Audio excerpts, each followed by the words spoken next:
Good morning, fourth graders.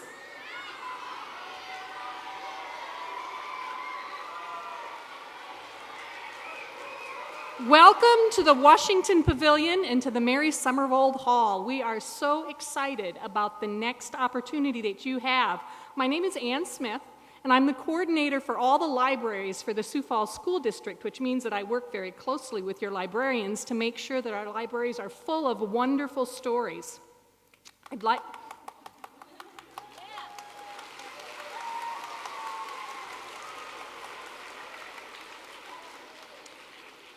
Last spring, you all received a copy of the book, The Miraculous Journey of Edward Tulane, and the book had a very special cover that had a special insignia on it that said that this was the 2014 Young Readers One Book South Dakota from the Center for the Book.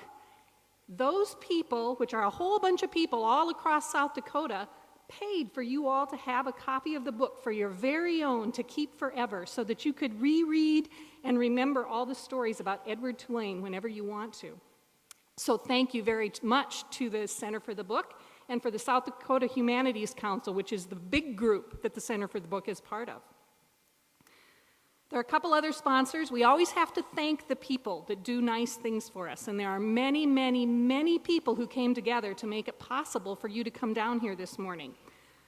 The AWC Family Foundation, the National Endowment for the Humanities, which means that there's the South Dakota Humanities Council, which is for our state. The National Endowment is for every state, all 50 states in the United States.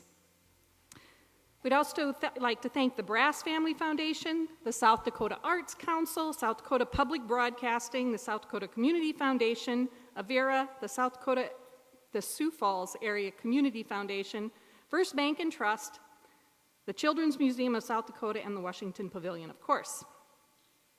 And the dozens and dozens of volunteers who plan, promote, and staff all of the Festival of Books events. And I would like to say a special thank you to all of the teachers out there who so carefully made sure that you all got into the correct seats this morning. I marveled to watch how nicely you walked in and sat down. Thank you very, very much. Please consider coming back tonight.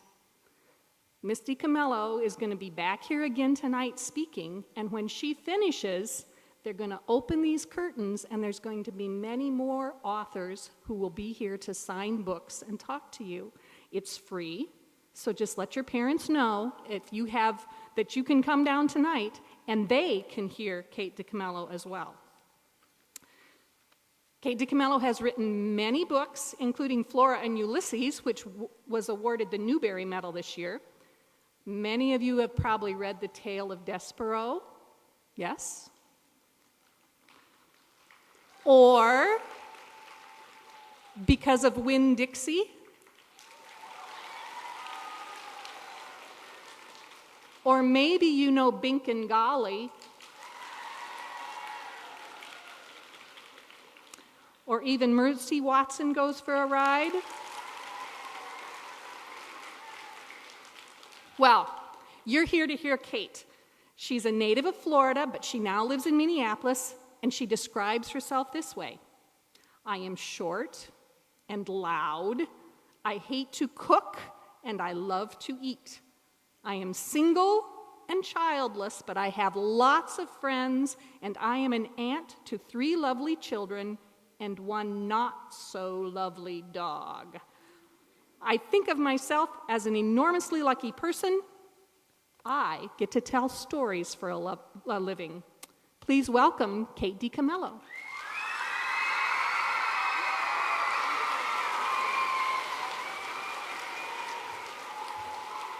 How are you guys?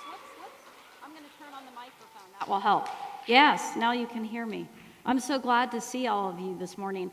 And did you see how gorgeous this theater was when you came in?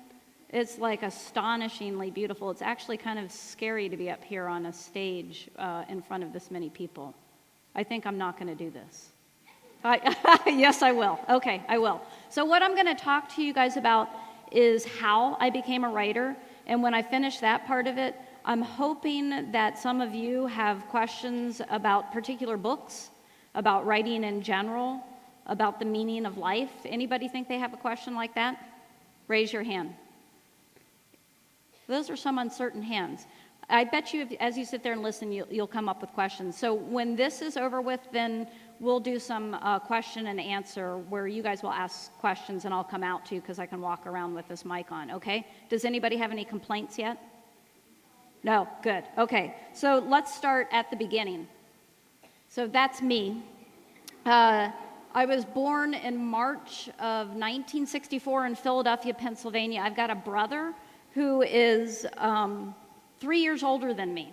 He's got this baby book, and everything is in that baby book. The first time he sneezed, the first time he rolled over, the first time he looked at somebody cross-eyed, it's all written down and dated and everything.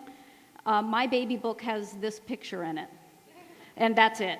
And so things were just a lot more chaotic by the time I came along. So I don't know what kind of baby I was. I looked like I was a happy baby. I don't know. I could be making that up. So here I am when I'm 3 years old, dressed up as Bugs Bunny. I loved that mask. When I pulled that mask down, I felt like I was hidden, and that to me meant that I could stare at people all I wanted to, and I loved staring at people. There's a writer, Flannery O'Connor. She's got this great quote, "The writer must never be ashamed of staring. There is nothing that does not require his attention." This is Flannery O'Connor. When she was a kid, she taught a chicken to walk backwards. Right, like a news station came and did a piece on it and everything. Okay, so, but back to me. Right after this picture was taken, this was in October, and the next month I got really, really sick. I got pneumonia. And I was so sick that I ended up in the hospital in an oxygen tent. So I had a really high fever. It was hard for me to breathe. This picture was taken in the hospital. You can see the hospital band on there. I was one of their best customers, so I was like in their hospital yearbook. I hated being in the hospital.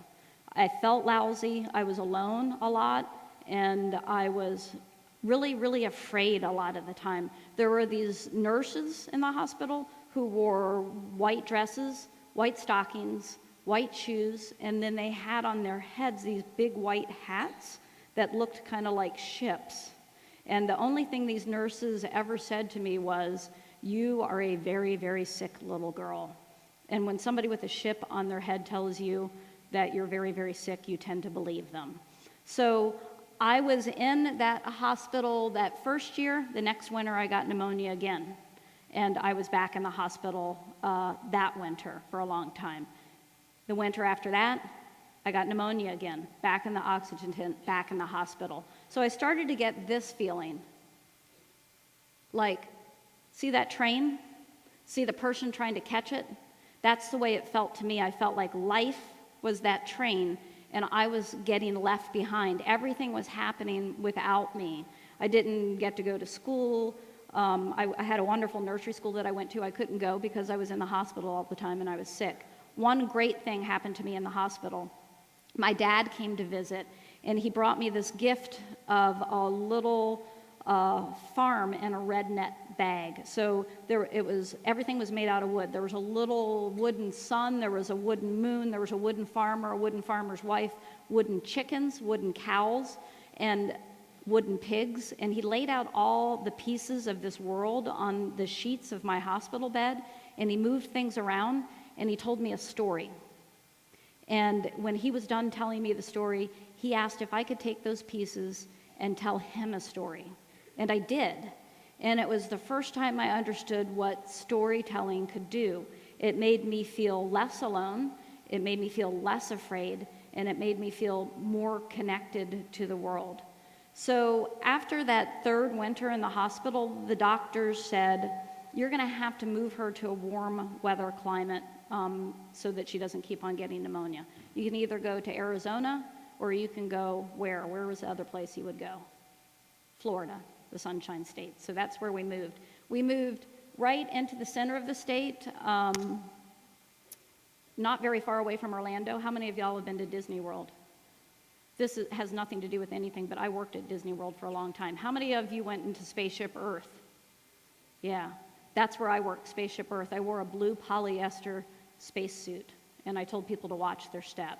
But anyway, that was much later. So we moved there, and this is before Disney. So where I lived was a citrus farming community, and you could go up into this tower, to the very, very top of that tower, to the crow's nest, and you could see the Atlantic Ocean on one side and the Gulf of Mexico on the other, and then all these orange groves just lined up as far as the eye could see. The world looked very neat. It had a pattern to it. Everything made sense when you were up at the top of that tower. It was only 50 cents to go up, so we went up there a lot when we first moved to Claremont. And I loved looking out over the world and seeing that things kind of had an order and a sense to them. When I was down on the ground, things didn't make quite as much sense. So this is my mother, my brother, and me. And you can see my father's not in that photograph. He was an orthodontist, and he had a practice in Pennsylvania, and he was going to sell it and move down to Florida. But he never did that. He never moved to live with us. I saw him again. He would visit us, and sometimes when we were expecting him, he didn't show up, and sometimes when we weren't expecting him, he showed up. But I never lived with him again. And this left kind of like this hole at the center of things for me, this question about people coming and going that has kind of preoccupied me for the rest of my life. So, however, here's the good news. The move to Florida worked great in this respect. I never got pneumonia again, but I kept right on getting sick. I got pink eye. I got impetigo. Anybody know what impetigo is? It's kind of like a skin thing that makes your skin purple, but let's not talk too much about that. I got pink eye again. I got measles. Anybody had measles? See, this is all like, that shows how old I am. Measles has been eradicated. Chicken pox. Anybody had chicken pox? There you go. I got a worse case of impetigo all over my body. I got pink eye. That's me in first grade with what? Pink eye. My mother stopped getting the school photos after a while because it was just a picture of me with pink eye. So I got measles a second time. People will tell you that you can't do that. I did that. I was very impressed with myself. I got pink eye again. I got measles a third time. Truly, the doctors should study me. Dr. Smith was very impressed with me.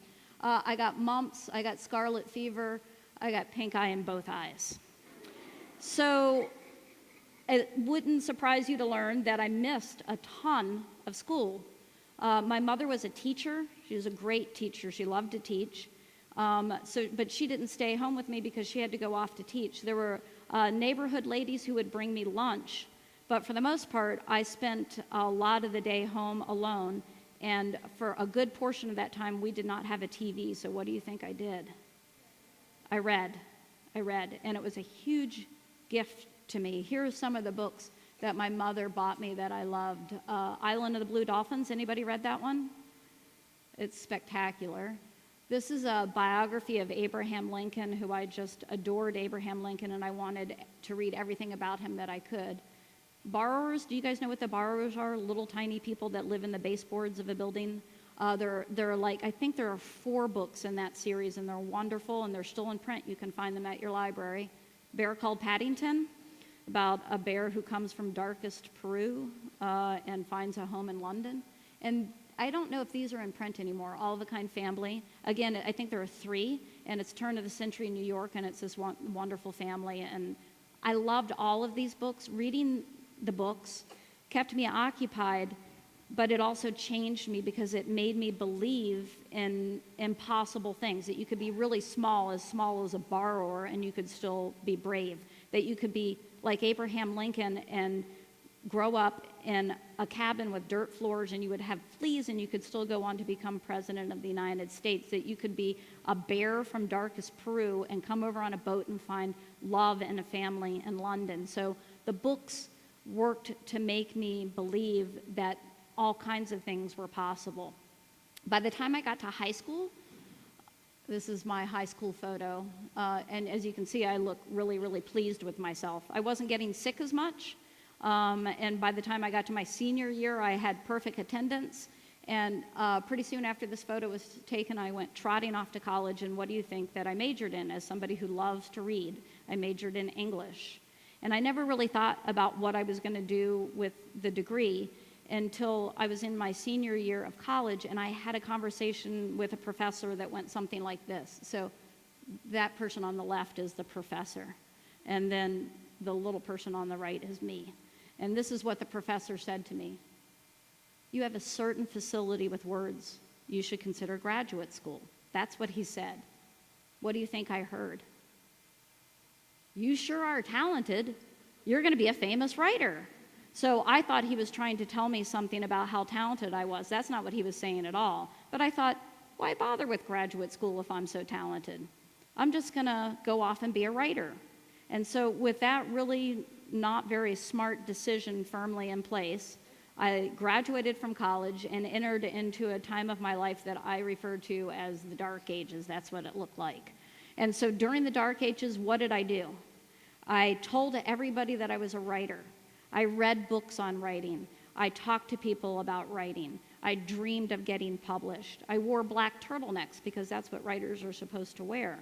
And there was one thing during that 10-year time that I did not do that I should have been doing. Does anybody know what that is? Right. Yeah, you're smarter than I am. That's it. That's what I wasn't doing. And then right before I turned 30, I had an epiphany. This is what an epiphany looks like. It's kind of like a light bulb goes off in your head. You have this sudden, profound understanding. This is what I understood. What if it's actually easier for me to do the work than it is not to do the work? What if it's easier for me to sit down and write than it is to talk about writing and dream about writing? So I thought, okay, I'm going to try. And I'm going to try by I'm going to make a deal with myself. I'm going to write 2 pages a day. That's all. That's not a lot. And I thought, I'm just going to do that every day and see what happens. So every morning I would get up and I would write 2 pages. Pretty soon after I made that decision, I moved from Florida up here to this part of the world, to Minnesota. And in Minnesota, I got a job in a book warehouse. In that book warehouse, everybody did something else. They were either writers or dancers or actors or musicians. And there was this one guy there named Gary who also wanted to write, and who knew that I was writing, and he knew that I was writing 2 pages a day. And I would come in and clock in the morning, and Gary would be waiting by the time clock to ask me these 2 questions. Here's the first question. Do you think that Dickens wrote just 2 pages a day? So here Gary is mocking me because Dickens, who wrote enormous novels, there's no way that he could have written 2 pages a day. Gary was telling me that I wasn't a real writer. I had no answer for this question. It just made me mad. And while I was getting mad about this question, he would ask me the second question. What's plan B, babe? What's plan B for when the writing doesn't work out? These questions made me so mad that when my alarm clock went off at 4:30 in the morning, it was very easy to get out of bed and write because I wanted to prove Gary wrong. It wasn't why I was writing. I was writing because I needed to tell a story. But Gary asking me those questions every morning was very, very helpful because it gave me the energy to keep on going because I wanted to prove him wrong. So after doing 2 pages a day for a while, I have stories and I start to send them out, and then what happens? They come back to me with rejection letters. Do you guys know what rejection letters are? So it's basically like somebody saying, absolutely not. I'll show you what a rejection letter looks like. Dear writer, we don't like it. Thank you for your foolish optimism, the editors. So you send a story out, you get a letter like that. Here's another sample letter. Dear writer, we still don't like it. Keep trucking, the editors. Here's one more. Dear writer, no, and so on, the editors. That's it. So every day I would come home, the mail would be waiting for me, there would be another story with another rejection letter attached. How many of those rejection letters do you think that I got? A lot. Anybody want to guess? Yes. Not 1,000, but you're not far off. Yes. 57. Not 57. 920. You guys are just as pessimistic as I am. I love that. It was 473. It's a lot of rejection letters. And here's the truth of it. Every time I stand up here with this presentation and that number comes up, I have the same thought, which is, what if I'd stopped at 200? I wouldn't be standing here now. I wouldn't be able to write books for a living. If I'd given up at rejection number 200, I wouldn't be able to do any of this, and this is what I think that I'm supposed to do with my life. So it's good that I kept on going. So for a long time, the world said, no, no, no. And then what did the world say? Yes. And that yes, that first yes, turned into this book, which you guys know because I heard that in the introduction that you know it. So it's the story of a girl who finds a dog in the grocery store, and that dog changes her life. And then this book, which is about a boy who finds a tiger in the cage in the woods, Tale of Despero, which you all know. Yeah. You're such a nice group of kids. I like you so much. And this I know you know.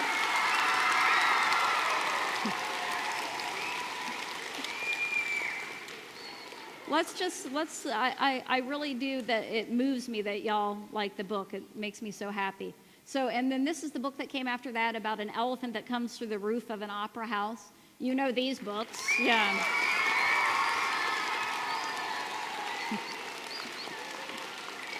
Mercy Watson, who never learns a lesson about anything, right? Bengali. And then, has anybody read that one? Yeah?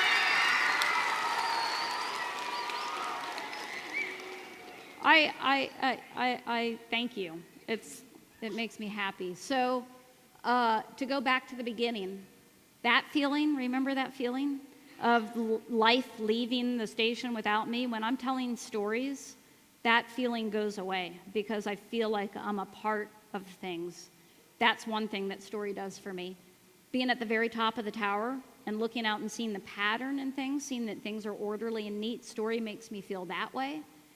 And this feeling of something missing, of a hole, stories helps me work out those things that are missing. It helps me come to terms with what's not here. So that's how I became a writer. And now if we can bring up the lights a little bit, I'd like to come out to you guys and see if you can ask me questions, okay? And it's okay if, yeah, okay. Okay, so put your hand up. You're going to go first, right here. You got a football shirt on, right there. Yep. How long did it take you to write Because of the Winn-Dixie? How long did it take me to write Because of Winn-Dixie? Because of Winn-Dixie was the first book that I wrote. I didn't know what I was doing, so it didn't take me as long as it did with the other books. I didn't think that I was ever going to be published. I was just kind of telling myself a story to make myself feel better. So it was about 6 months.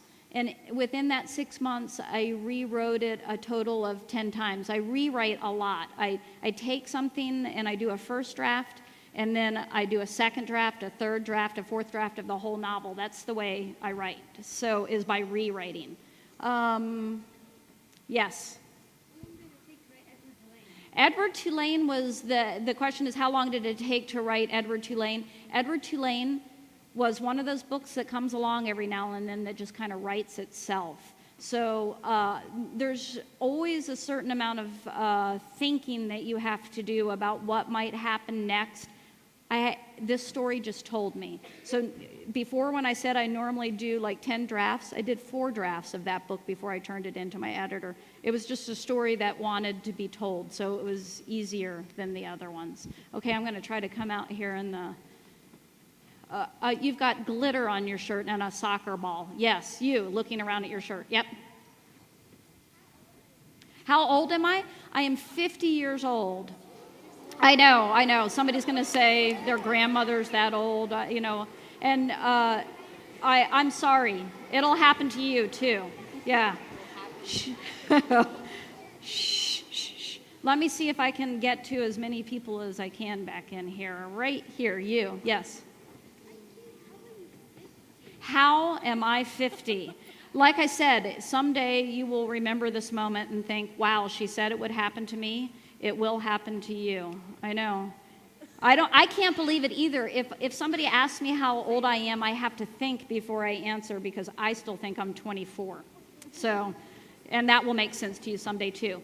Okay, right back here you've got glasses and a jacket on. Yes.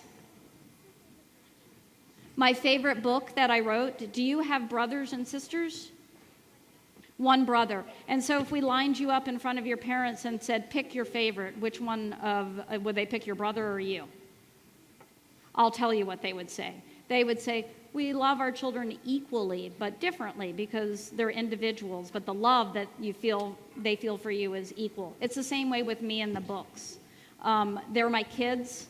I love them equally. I can't pick a favorite. Okay, I'm going to keep on getting in your way here. Sorry. Yes, right here. What gave you the idea to write? What gave me the idea to write Because Winn-Dixie? So you guys saw that map. I came from Florida and I moved to Minnesota.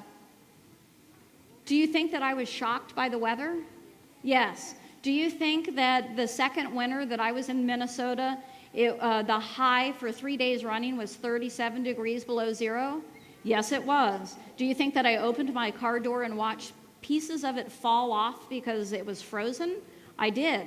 So if you're the kind of person who came from Florida and it's 37 degrees below zero, where do you want to be? Florida.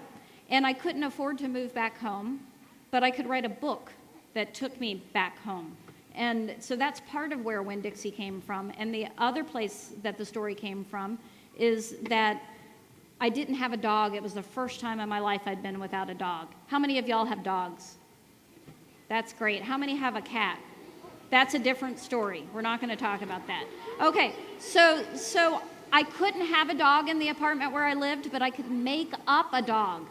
I could make up the best dog that I could imagine. And that was Winn-Dixie. So that's where that book came from. Okay, let's go this way.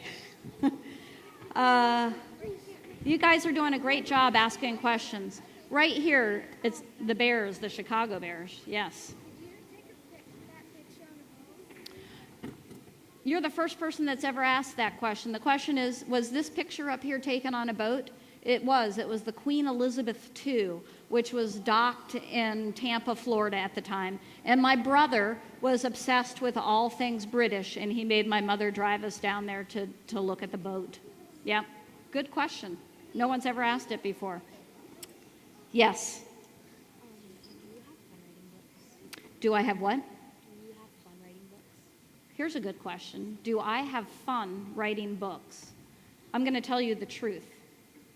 There's a wonderful quote from a writer called Dorothy Parker, and it goes like this: I hate writing.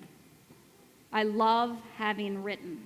So that means that every morning I have to push myself to do the work, and then I'm always so glad that I did it. But there's a certain amount of fear for me in writing because I don't know that I'm going to be able to do it each time, that I might not be able to make the story work out. So there's always fear. And sometimes when I'm sitting at the computer writing, I think this is exactly what I'm supposed to be doing and where I'm supposed to be. Is that fun? Yeah, that's fun. So sometimes it's fun. Okay, let's go this way. You've got an orange shirt on. Yes. What was my dad like? He also wanted to be a writer, but he ended up being an orthodontist because that's what his father wanted him to be. And I was always a little bit afraid of him. And that thing with him not ever coming and living with us again really did change the kind of person that I am. And on the surface, it seems like it's a not good thing, but I always think it also is part of where the stories come from. So what sometimes seems like it's not good can turn out to be a gift in a way. So should we go? I want you guys up there in the balcony, I wonder if I point at you, like you're right here in the front row, can you stand up and shout it out? And then I think I can hear you. Yes. my favorite book that I made.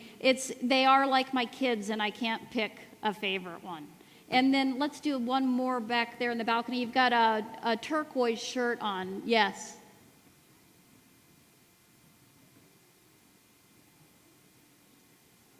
So you're going to have to really shout it. Yeah. Can you shout it? That's a good question. Where did the idea for Edward Tulane come from? I have a very good friend who also is a writing teacher. She gave me a rabbit doll. He's really tall. He comes up to here on me. He's got this elegant outfit on. And when she handed him to me, I said, "Thank you, what's his name?" And she said his name is Edward. And so I brought him home. I put him on the couch in my living room. And every time I walked into the living room, he scared me. I would just jump because he's kind of a creepy looking rabbit. And he was sitting there on the couch staring straight ahead.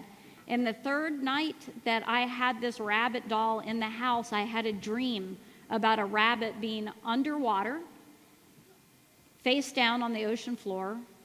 And you guys know this from the story, he doesn't have all of his clothing on. And so I thought, how did that rabbit get there? And that's where I started, was with that. And like I said, the story kind of told itself. Yes. How was my life when I was a kid? And on one hand, it was spectacular. I was a kid who loved school, even though I missed a lot of it because I was sick a lot. I lived on a dead-end street, and there were kids on that dead-end street, and we played all the time, and so that was great. On the other hand, there was being sick all the time, which was not so good, and on the other hand, there was this thing with my father not being there, which was not so good. But just like I said with my father, it's the same thing with the not being sick. It actually turned out to be something that gave me a gift because I spent so much time with books that I think that that's part of why. It's actually true that if you read the biographies of lots of writers, you'll find that they were people who were sick a lot when they were kids. So you learn to live in your head and you learn to live in books. And so that turned out to be a gift too. You guys are asking great questions. Do we have time for a couple more, Jennifer? Are we good? 4 more questions. Okay. All right. I don't have any clock, so I didn't. I'm going to get to this balcony. Can we go over there? I think we can go down this way. Is this good?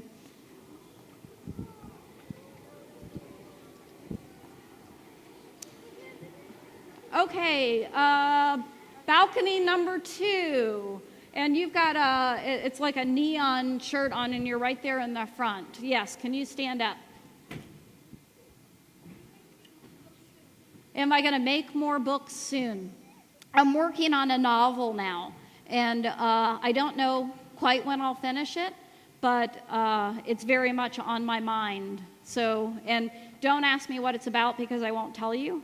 Don't ask me the title, I won't tell you. I'm very superstitious, so until I'm totally done, I won't talk about it. And then one more balcony one. You're all the way back there. You've got your sweater tied around your waist. Be very loud, please.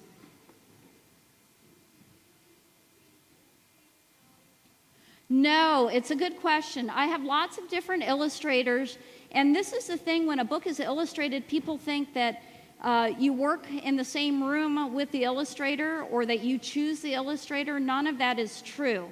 What happens is the publisher, the editor, and the design team work together to pick the illustrator. I never talk to the illustrator. I don't meet them or anything. We're kept apart until the project is done. And I think I have 7 different illustrators, maybe 8, I'm not sure. So, okay, we got 2 more questions. Right here, yes. How many books have I written? I really need to sit down and count this up. I think it's 18 that are out in the world, and then I've got 2 more that I've done and that have gone through editing that haven't come out yet, so that makes 20. And then this novel that I'm working on now. So, and I hope that I just get to keep on doing it. Okay, now whoever asks the last question, because we're at last question part, it has to be the most profound question ever. It has to sum up everything that we talked about. Who can do that? I'm amazed at how brave you people are. You're wearing a red windbreaker. You're gonna take it home, okay? Do you still write 2 pages a day? It's a great question. It does sum everything up. Do I still write 2 pages a day? Yes, I do. It's the way I started. It's the way that I go forward. To me, it's like it's an easy goal to meet, and I can meet it. And so if any of you are interested in writing, find some way to make a deal with yourself to do the work. It doesn't have to be 2 pages a day. That's what works for me. But that's what I still do, and I've been doing it for 20 years now. I want to say something before you guys, because I know you guys have to move out. You have been spectacular. Thank you for asking such good questions. Thank you for listening so carefully. And I'm so glad that I got to see all of you. So.